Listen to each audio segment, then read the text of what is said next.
We're back now live from the University of Nevada in Las Vegas, the home of tonight's third and final presidential debate. Both candidates will take the stage tonight embroiled in controversy.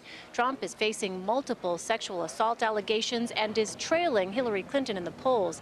Clinton has been dealing with a fresh round of questions about her authenticity and trustworthiness after the hacking of her top campaign advisor's emails. We want to head inside the debate hall now, and our Norah O'Donnell, who's with John Dickerson, Bob Schieffer, and Gayle King. They'll be leading CBS News' primetime coverage starting at 9 p.m. Eastern. Norah? Hi, Elaine. Thank you so much. Yeah, we're all here early before this debate starts. Bob, I have to start with you because your comments after last week's debate went viral. I mean, you said it was like WrestleMania. It was disgraceful, I think is the word you used. Yeah, and I meant it. You know, I'd never seen anything quite like that. I thought the whole thing was just embarrassing, and one hopes that we can kind of lift the level of discourse tonight. But, you know, from what I've heard over the past week, I see no evidence that the elevator is going to stop going down. How can we lift the level of discourse when already Donald Trump says that he's bringing President Obama's half-brother, who he has no relationship with, who is an out-and-out Trump supporter? How does that lift the level of discourse? Already you're throwing down a gauntlet there just by his presence. Yeah, he has no intention of lifting the level of discourse. He's going to change the level of discourse. We saw at the last debate, you know, we had some question going into it, not the hour before, because in the hour before he pulled off a stunt that nobody's ever done before. But the day before, people wondered which Donald Trump was going to show up, the one that was pursuing the strategy they'd had for the previous 6 weeks, where he was trying to build his coalition. Politics is about adding people to your coalition. And then he decided, roughly when the videotape came out, that there was no more addition, that he was just going to rile up his supporters, and he's been on that path ever since. And that is the part that I don't understand about his strategy. I mean, if his strategy is to win, I saw nothing over the past 10 days where he was trying to broaden his support. He said nothing that would attract, it seems to me, women, married women, younger people. It was all a message aimed at his current constituency, basically old white guys. And he's promising it, old white guys. Why are you laughing? I just think that's funny. I see a lot of old white guys as we're walking around here. But you know, he promised Norah earlier today. He said bringing the half-brothers just the appetizer. He has even more in store with surprises. I have no idea what that means. Do you? Well, who he's going to be bringing? I mean, both campaigns have already announced who are going to be their guests. Yes. Though the guests we know, I'm sure there's some surprises still to come tonight. But one of the guests that he's bringing is a new woman who has just come forward accusing Bill Clinton of sexual assault many years ago. So, Bob, to your point, he's going to do a repeat of the debate, which is bringing another Bill Clinton accuser into the debate hall tonight. And that, I think the strategy, to the extent that one is discernible, is that he's going to get his core supporters to a red-hot boil, to mix cooking metaphors, and then he's going to drive down the support of the Clinton.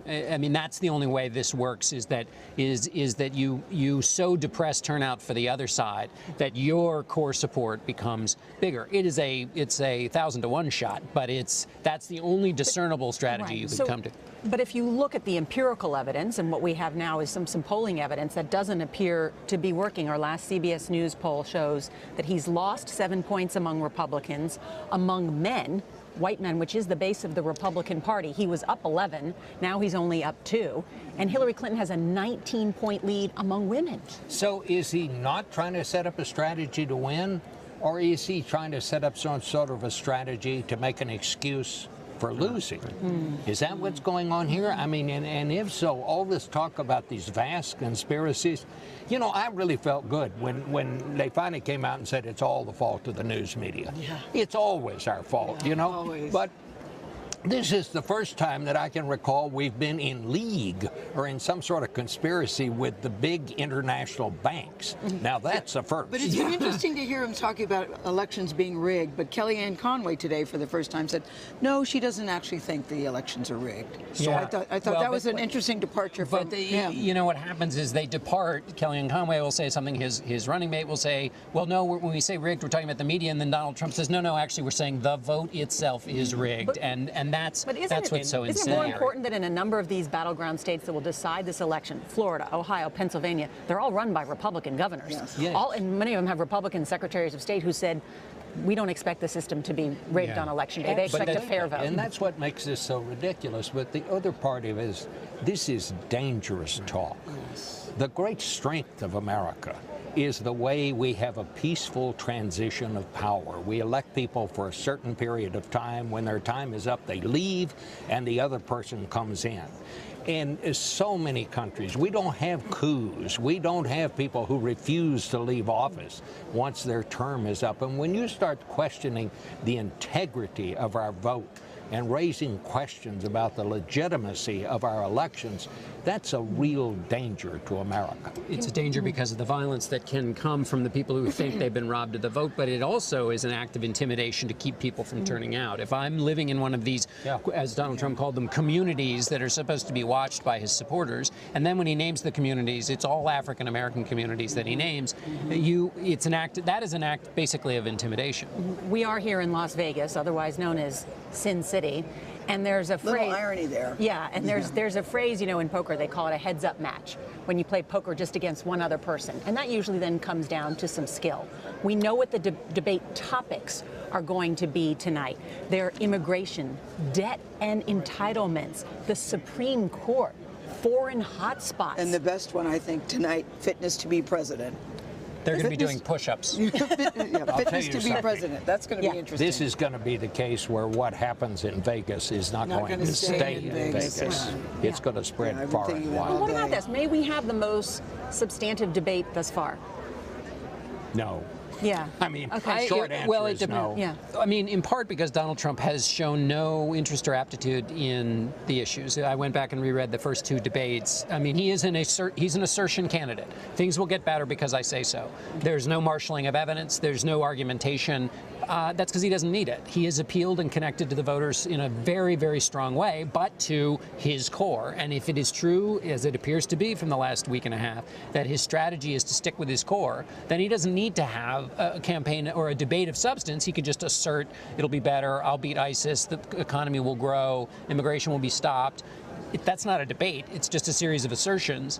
But he can't win without expanding his core. That's what I don't understand why unless his job is to make Hillary Clinton so objectionable that people don't turn out, and it appears that that is the strategy that he's been employing, which is why he's bringing in these outside figures. It's why he's raising every possible scandal associated with the Clintons. It's why if he's going to win very ugly. No, on the way over here, I was in the elevator with a guy coming down saying, "Hey, are you going to the debate?" He goes, "Nope. I'm going to go drink because I've just had it with both sides." He said, for me, and I said, "Where are you from?" He's from California. He said, "For me, there are no good choices." And he said, "To be honest with you, I'm just sad. I just stay in a constant state of sadness, and I'm just going to go drink." But people go and vote because they're voting for something, and that fellow He may said he was be going to in- vote, though. That's well, what I thought that's was good. interesting. I'm glad he to hear did tell that. me he was going to go vote. Yeah. But that's a way to depress the vote. Yeah. He's going to write in Johnny Walker.